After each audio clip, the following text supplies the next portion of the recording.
What if I could tell you you could take your Next.js application and build it 4 times faster and reduce the bundle size by 57% by just adding in this one thing?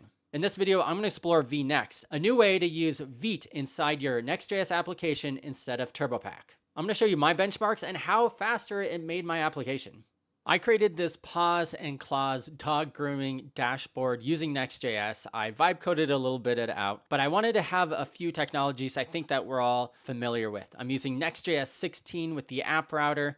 I'm using React 19, TypeScript 5. I'm using server components, but I wanted to make sure I'm also using API routes. So I have a bunch of things inside here. I'm also using cache. So I wanted it to be an application beyond just the really basics. I wanted to use a few of the features of Next.js 16. So this really cool story how Steve Faulkner within 1 week was able to rebuild Next.js with AI and a whole bunch of tokens. You can see he was able to get the client bundles up to 57% smaller. And the way he did it was he used Vite and he created something he's calling vee-next. You can read all about it in this blog post. I'll link it below. I took a look at the repo. One thing it keeps saying everywhere is it is experimental. It's under heavy development. But I think this is so cool that with AI, people are creating cool forks and projects like this. So I thought I would try it out in one of my projects. So the first thing I wanted to do is to actually run a check on my application. And you can do this through npx vee-next check. I'll just hit enter here. It's going to say, yes, do I want to install it? And it's going to do a check on my Next application to see what can come up with it when it converts it over to Vite. So here is what it found. It shows that I have pretty good compatibility with this application, except some fonts through Next Font Google. That's not a big deal for me. I also need to add type module in my package.json. I think this is pretty good. It also says I basically have 88% compatibility with it, 10 supported, 1 partial, 1 issue. So there's a couple ways I can do this. I'm using Kiro as my agentic IDE. I also have Kiro CLI, but I thought I would just do this manually.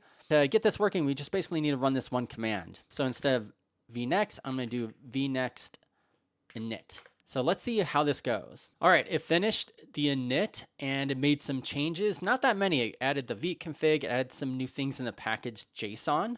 You can see here that now we have this new dev vee-next and build vee-next. And it looks like it figured everything else out for us. So let's try this out. I'm going to run npm run dev vee-next, which nice is also we still have the TurboPack and the normal Next.js inside here. So it's not like it erased it or anything. So now we ran this command. It's running on port 3001. So let's take a look at it. Okay, so it gave us an error. It definitely didn't work on the first try for this app, but I actually know what the problem is. So let me fix it real quick. So in my case, it was just a simple configuration. I needed to add in the Vite config, this new external, better SQLite 3, and then it should fix it. So here it is. Here's my application. Now you're probably thinking like, why is this worth it? It's experimental, but let me show you some statistics of why I think this is really awesome and why you should try it out in your Next.js app. It's also worth mentioning real quick that I could have gone through and added in this Cloudflare vee-next skills. This works great with Claude Code, Kiro, all your agentic IDEs, and then just migrate this project to vee-next. Agentic IDEs are really, really good at migrations right now. I highly recommend you're using them if you're upgrading from one old version to the other. But in this case, my app didn't really need it, so I just showed you how to do it manually. Okay, so I just changed to a different branch, and I want to show you, I created this docs. I ran a bunch of tests on this.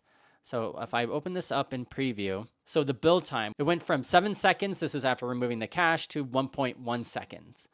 And then if I don't have type checking, it went from 4.5 to 1.1. You can see the output size is incredibly smaller. It went from 181 megs to 1.2 megs. And so for production size, it still went from 19 megs to 1.2. You can see just that alone is a huge improvement.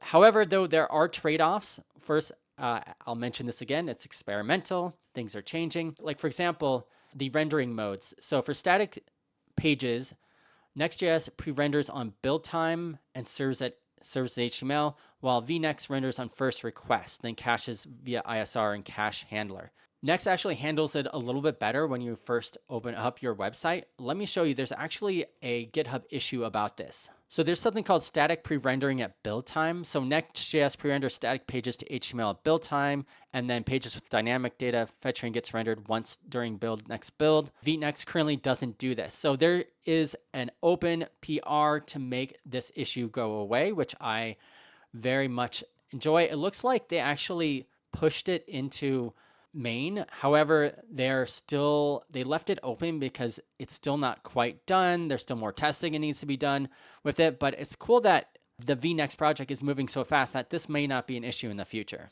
The other rendering modes, it's pretty on par between vee-next and Next.js. It supports use cache, all the different types of caching. There's even this new vee-next deploy experimental TPR, which is a Cloudflare only option, requires a custom domain API token with zone analytics access.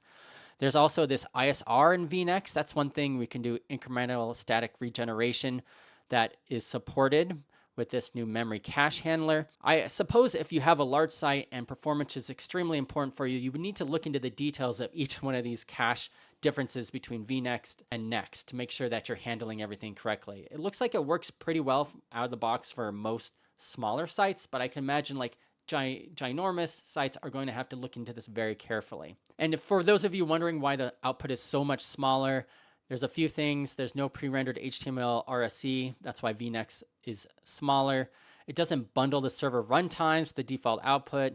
There's no self-hosted fonts, no dev artifacts. Roll down, tree shaking also really helps. So if I was going to look at the pros and cons real quickly, pros with Next.js, the pre-rendered static pages, instant the first time to byte. That's what we're talking about. That PR seems to have fixed that, but it looks like it's still experimental. It hasn't been implemented all the way. If you have larger sites, moving to Vite is going to make your build time so much faster. I don't even know why you would not want to do that. Some of the pros, the faster build times, the smaller output, non-destructive migration, which is really nice. So you don't have to worry about destroying your app by moving to Vite-next.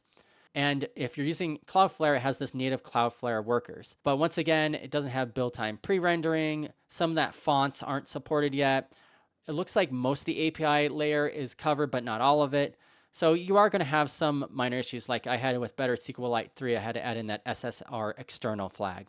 So I think overall, it's still worth moving over. And this is what the recommendation is when I ran it through all my different AI tools, and I agree with this. For larger projects, you may want to just double check and compare the performance before you migrate all the way over.